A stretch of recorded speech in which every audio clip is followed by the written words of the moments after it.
Don't expect that to happen, Claude. I'm not a public speaker. It's a shame because it was good.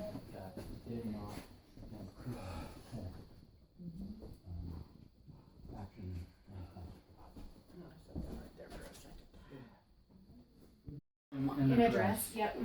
It was. Yeah. Okay, good. That's when he was the hamburger fairy. It is the way of my people. It ain't right, but It ain't right, but nothing says humor like self-degradation. So that's good. Bring a chair with you, because I need a chair.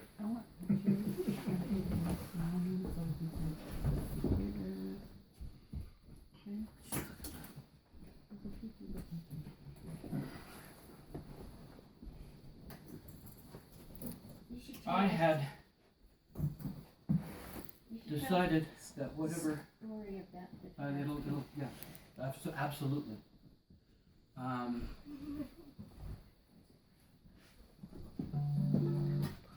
knew what I wanted to do for my part of it, and that was to do a song. Sylvia mentioned that Ben had asked Sadie to sing, and I told her, well, that's great. And she said, well, Sadie's not sure. I said, well, I plan to sing Amazing Grace. She said, well, that's what she was going to sing. And so, magically, we're going to do Amazing Grace. And I've decided that the sermon I was going to start with, I will do after the song, because it might make it harder to do the song.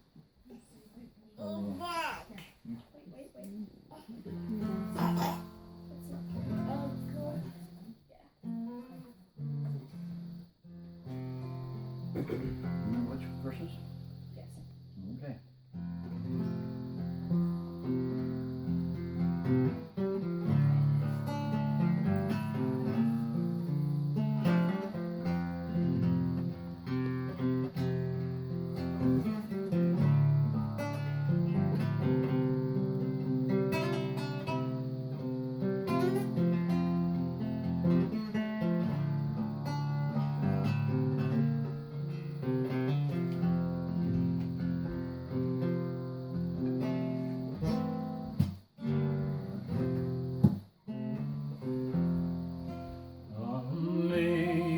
Amazing grace, how sweet a sound that saved a wretch like me. I once was lost, but now I'm found. 'Twas blind, now I see. 'Twas grace that taught my heart to fear, and grace my fears relieved.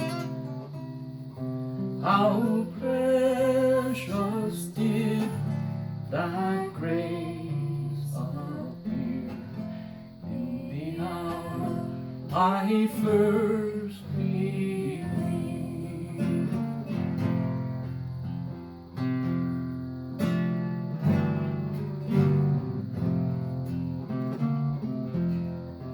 Through many dangers, toil, and grief, I have already come.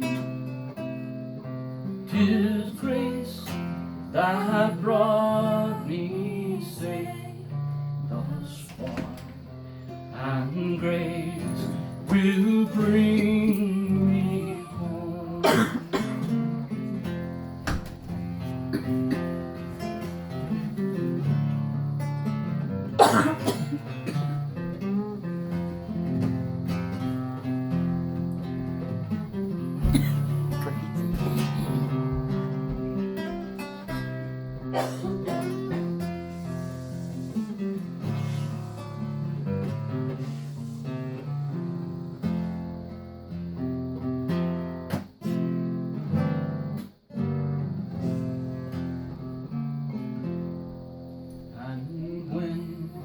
This flesh and blood shall fail, and mortal life will cease.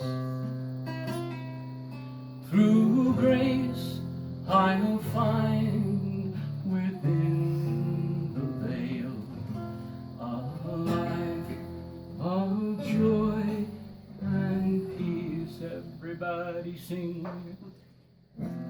Amazing grace, how sweet the sound that saved a wretch like me. I once was lost, but now I'm found. Was blind, but now I see. Was blind, now I see.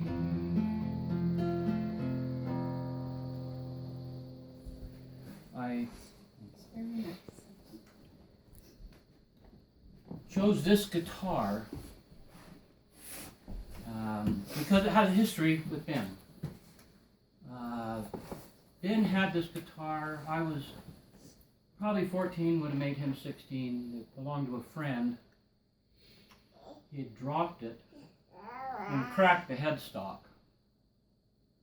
And so I gave him 20 bucks that I assume he gave his friend, and took the guitar as my own, glued it back together and got it to work,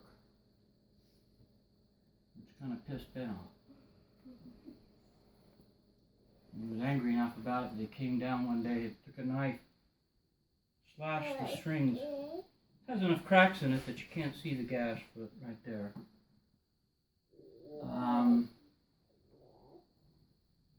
And it kept breaking, and I'd glue it back together, and then more of it would chip.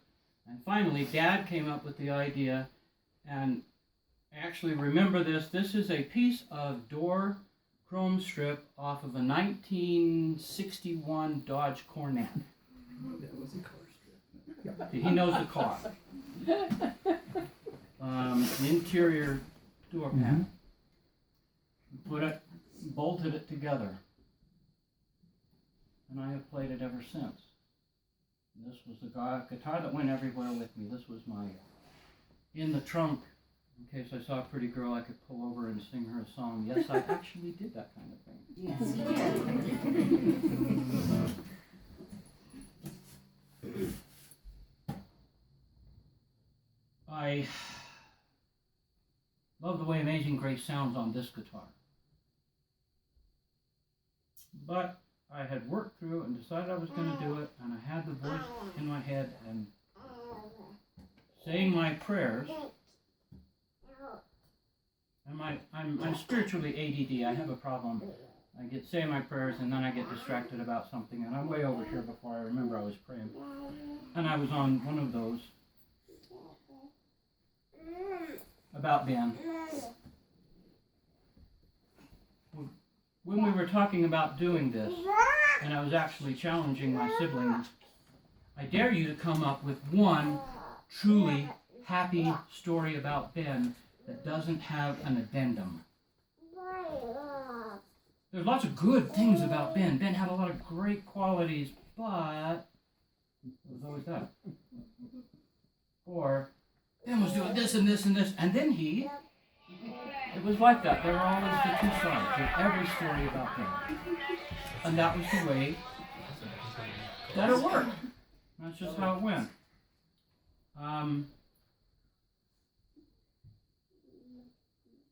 So all of you know what I'm talking about if you know Ben. You know that we all, at one point or another, had a chip or a grudge or something.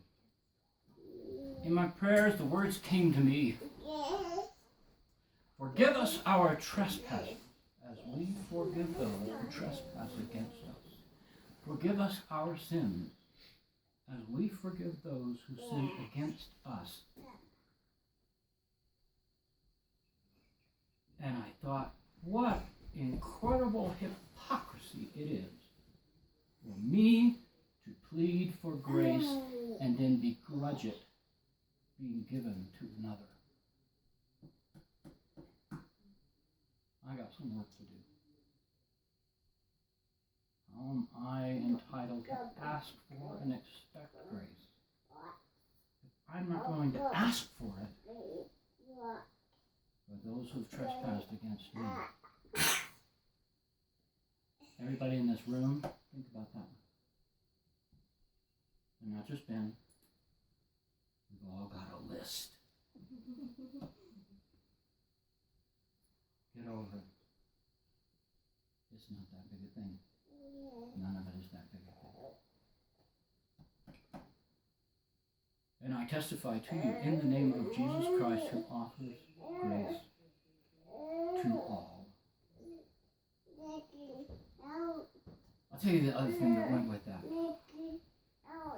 A C.S. Lewis thought that began to unfold as I thought about it. C.S. Lewis was talking about that really Christ is the only one who can judge and who can forgive. I can't truly forgive someone their sins because they can't possibly sin against me. They can tick me off, they can offend me, they can make me mad, but that's not a sin. You could take my life and it would not be a sin against me because you didn't take anything that was truly mine. It was given me. We can only sin against God, and only God can forgive. And so I expanded that out to, I'm not qualified to forgive anybody, anything. I just have to get over it. So let's start with just getting over it. And we will let God do the rest. Amen. We're going to have the kids each give a thought. We want anybody who would like to. We're going to have open mic. And then we will wrap it up with one more prayer. There's another song I want to play. One of my dad's favorites. And then I'll get up and share a few thoughts.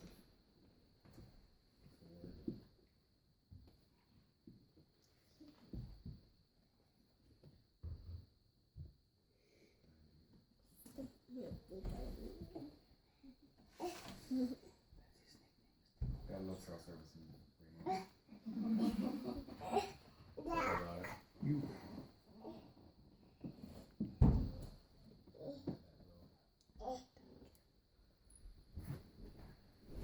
So, through my life, I've ran into a lot of my dad's older friends from when he was a teenager, and they've always had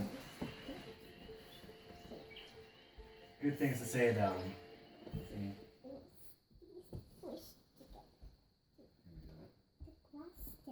let's play first.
Yes, that does sum up your father, doesn't it? Yeah, it kind of does.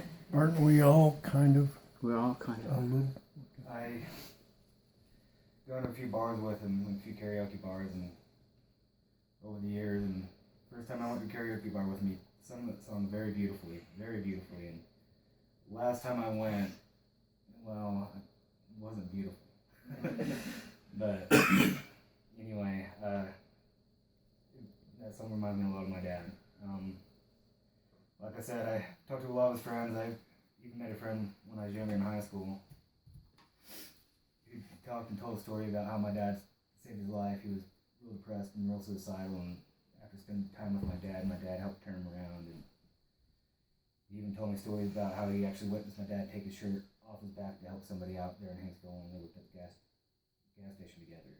And I kind of, after hearing that story, I kind of try to live my life like that, always willing to help where I can, whether it puts me out or not. My dad was a great man. I had a lot more plan on what to say, but it kind of eludes me right now. I'm stuck at writing stuff down. But I do gotta laugh at his nickname when he was in high school. I know a lot of his friends down here call him Benghazi. Now it's kind of fitting, but he was at war with himself, but he was always happy, and he always strove to be happy. That's what I gotta say. Thank you. I think for me, I spent a lot of time, I spent 90% of my life really hating my dad. I was ashamed. One time I wouldn't even tell people who my dad was. My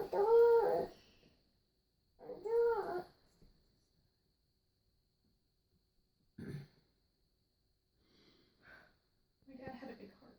And so when I told people who my dad was, that's what they would tell me.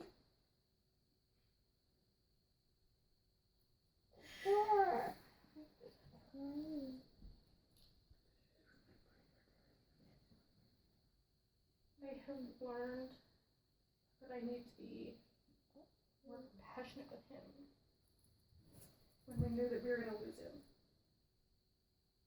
I had to have somebody tell me, hopefully you can be compassionate. And so after that, every time I talked to him, every time he called, I would just tell myself, be compassionate. And after I was compassionate, I learned that he wasn't as horrible of a person as I remember him. And that my dad just was who he was. And that was okay.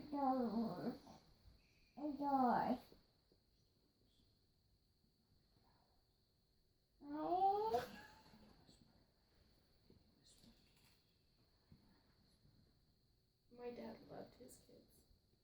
He loved his kids. Even though sometimes he loved a little bit too much. And I'm going to miss those annoying phone calls that I tried to ignore every time he called me. The last time I talked to my dad was on my birthday.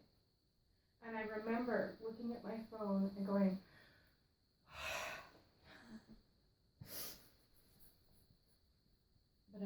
and I did answer it and I did talk to him. And it was the first time in my entire life where my dad was the one who cut the conversation short. And that's not normal. If you've ever talked to my dad on the phone, he will talk to you for 2 hours. And you don't have to say anything. I would talk to him and put my phone down. And then go, and put my phone back down. Because that's just like, and I've heard the stories. He told me the same stories every time he called. But I'm gonna miss that. I'm gonna miss avoiding his phone calls. I'm gonna miss being angry with him. Ironically.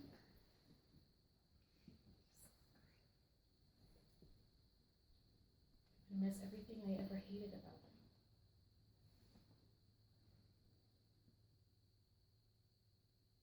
In the end, he's my dad. And I love him for being my dad. I love him for being annoying. is him calling me and asking me, the first thing he ever said to me, how's Benji? What's Benji doing? It's always so great. And then it was always, how's Daddy? What's Danny and Hannah doing? Never ever did he ask ever how I was. Ever. I hated that too. Like, why don't you just call them? Apparently, I'm supposed to take care of everything. And he did. He's like, you're the oldest, you have to take care of your brothers.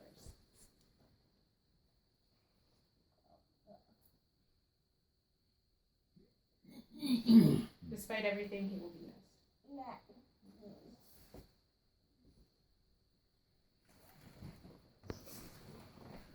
So, my dad taught me how to live, even though we didn't talk a whole lot. I learned from the good he did and the bad that he did. And the only thing I ask of everybody is learn from the things that he did right. Just leave out all the rest. Because the rest don't matter. And that's all I gotta say. Short and sweet. Amen. Anyone else? Don't you have something to say about him? You went first. Yeah, I went first, and I get to close too. So You missed his while you were on the phone. Yeah, wife called.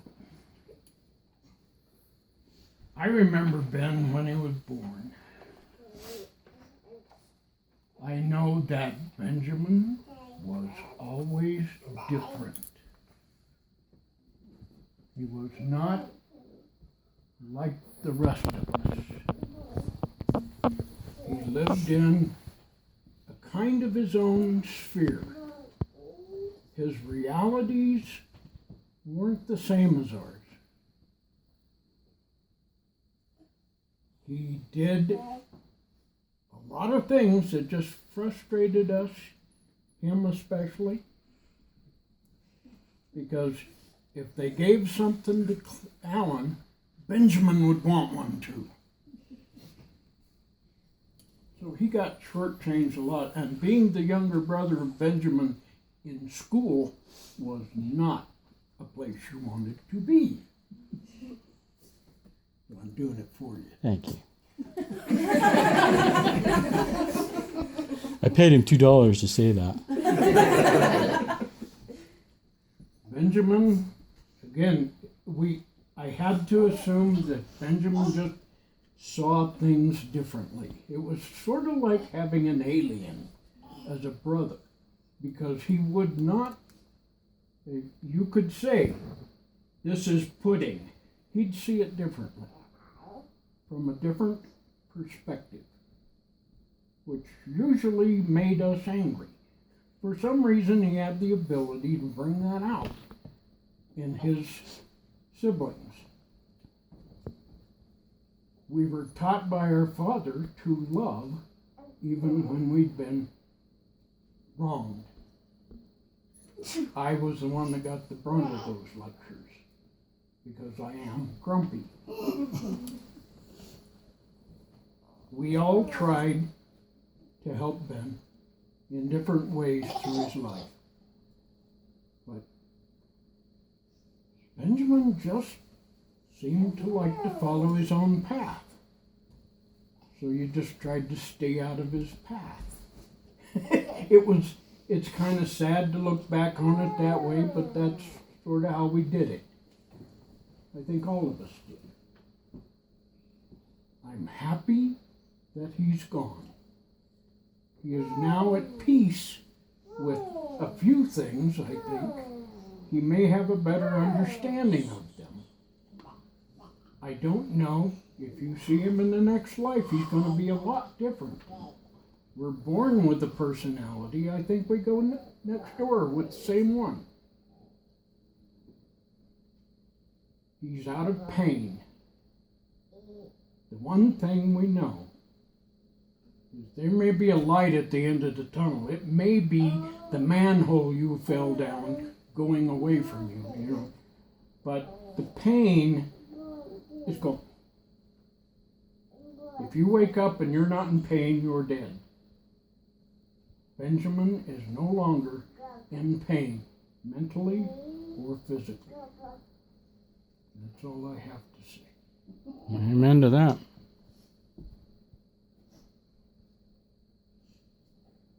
Brent?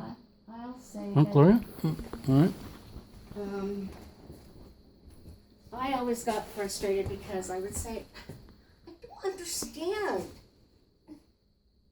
Why does he do this? What? And it's my sister would always say, don't you remember when he was little? And then I'm like, how would I remember that? I wouldn't have even been born yet. Why would I know this? But the things that I do know is, as you said, deep down he had a good heart. He really did. And he did love his children very much. He didn't always know how to show it, especially to you. And, but I know he wanted to. He had the desire to, he just didn't have the ability to do it. And the same for Laura. I know he wanted to, and I can remember Dad telling me that how touched he was when he told him a story of coming home one night late and getting into bed, and how grateful he was for you, and how much he loved you, and that the song had come to him. And of course now with the problem. But it's one of the hymns.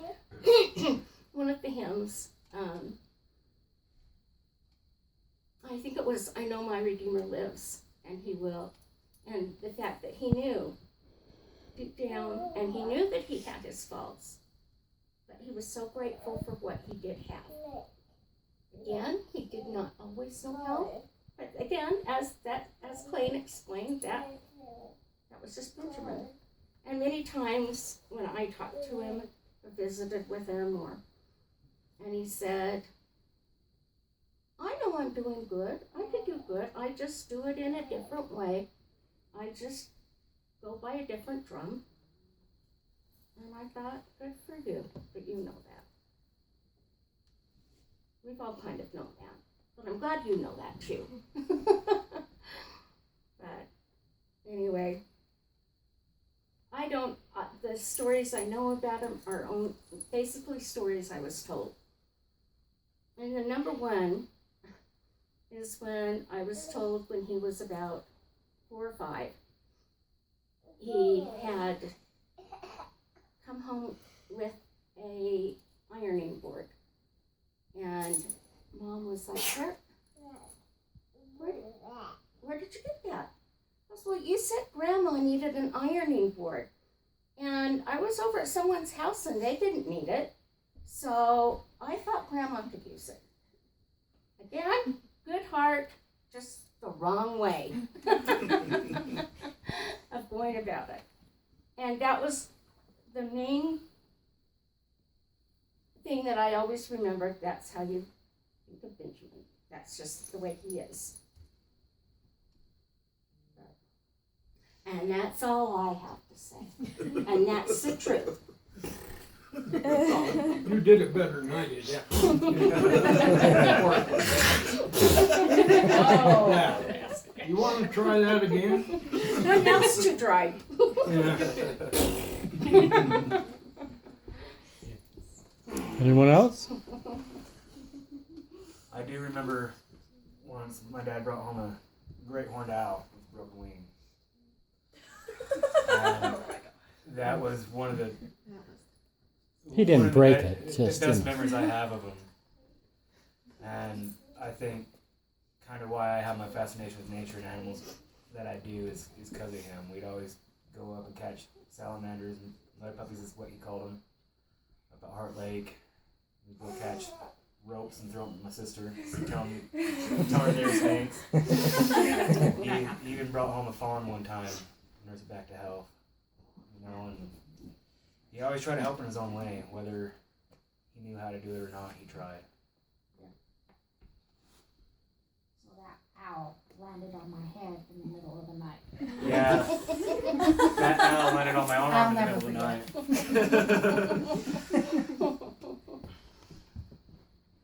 There's no such thing as cages.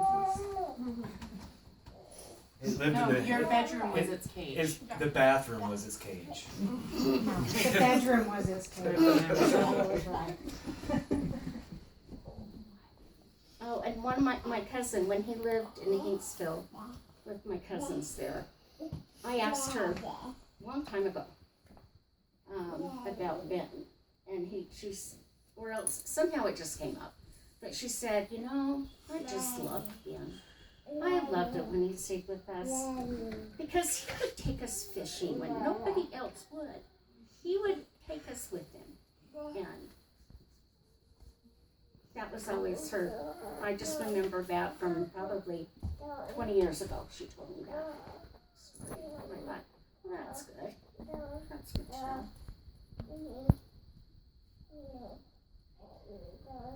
I wasn't going to share, but I actually have a little funny one. I don't know. I know most of you know me. Lisa Buchanan, Dwayne and Viola's daughter. But when I was dating my husband, I lived up the road. He was down here, and he was up at the house talking to Mom and Dad. And my husband's father was the big DNR person at the time. And he's like, and this was like July. Would you guys like a fresh deer steak? Is what he asked us. And I kind of looked at it wasn't my husband at the moment, my partner. I'm like, probably not. And we left. And he's like, where would you get a fresh deer steak this time of year? I don't know. You know, and we just chuckled and we didn't think anything about it. That was fun. Yeah, nursed it back to health and turned it into dinner. There you go. That's what I should have told him. And then after we moved here, he was still around. And when we lived in Richfield, we ran into him once in a while. And I was always impressed. He always knew who I was. And it always took me a minute a couple of times. I'm like, oh, man. Do you remember who you were? Yeah, He did. that's what I heard. He'd come up and he wouldn't remember my name, but he would say, Dwayne and Viola's daughter. So, anyways, but just want to let these kids know you got a beautiful family. Wonderful families that love you, and I send you our love. Thanks. Anyone else? Brent? Sleepy? Trying.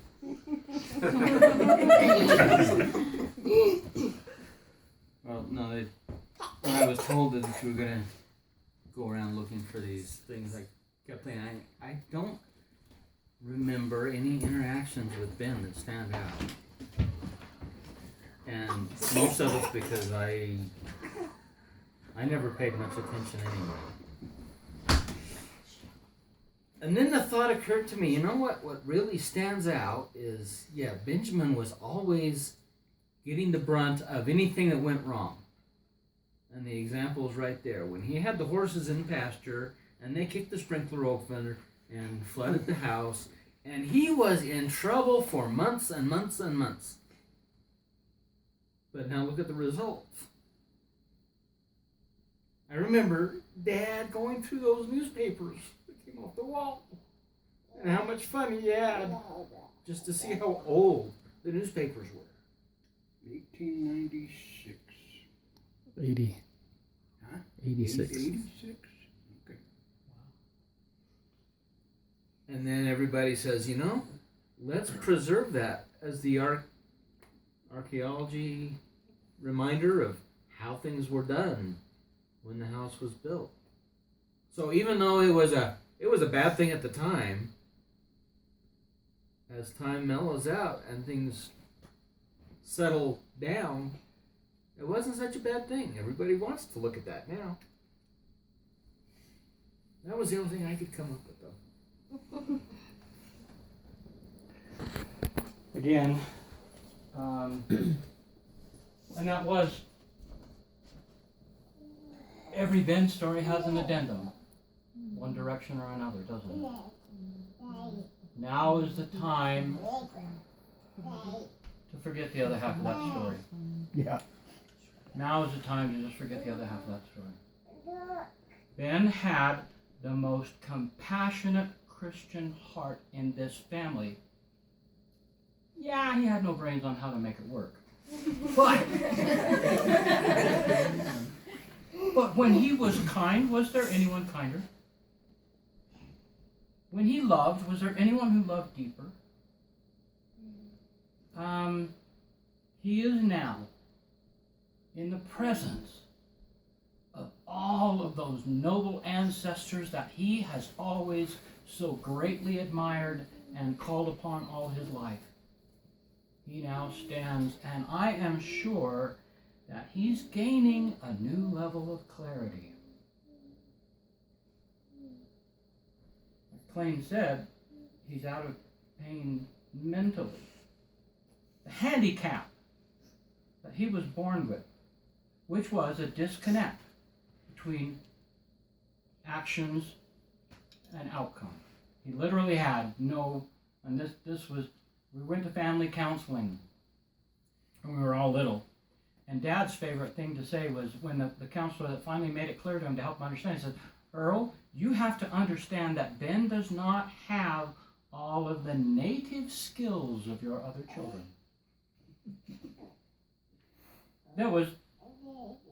He wasn't able to always make that connection between what he did and how it looked to everybody else. He does now. He gets it. So get over it. He gets it. And it's not my problem anymore. Because it never was my problem. Yeah, growing up in Ben's wake was a riot.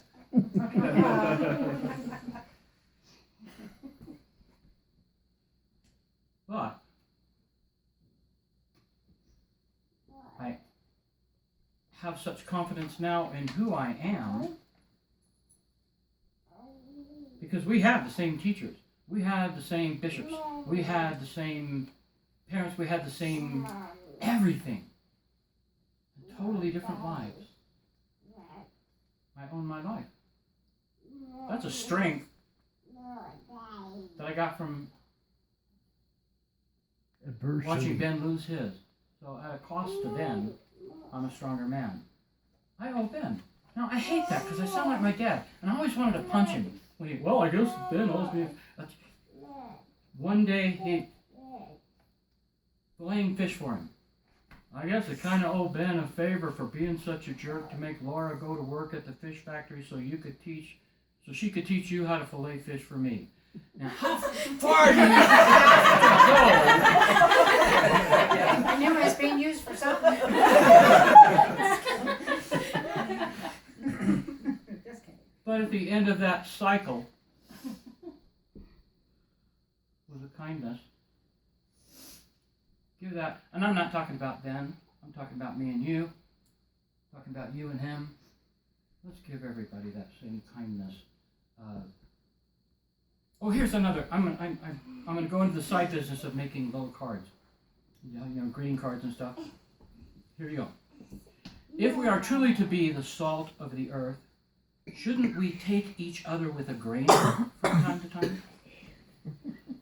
Think about it. Work it through. That's kind of cool. Okay. The girl in the corner with the dog. Yeah. I have to add one more thing that I don't, maybe you've all heard before, but there were many times when he was given a blessing, and every time Dad would say, "The Lord loves Benjamin. He loves him."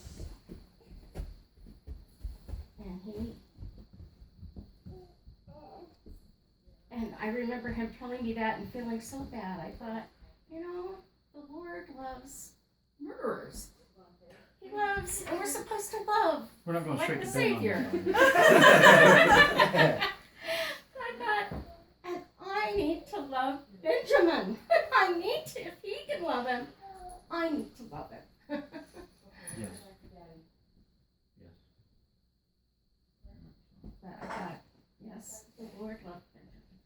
and he's home with him now. I'm going to clearly no grave to dedicate.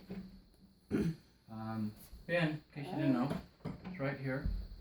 And because I have to make one more smart alecky comment. So this is the 5th place that I have built for Ben to stay.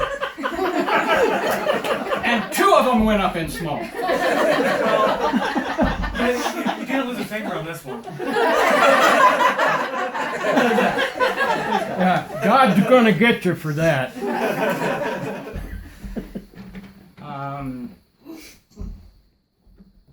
And we'll turn him over to you, Sylvia, because yes, you are in charge of everybody, including Ben now.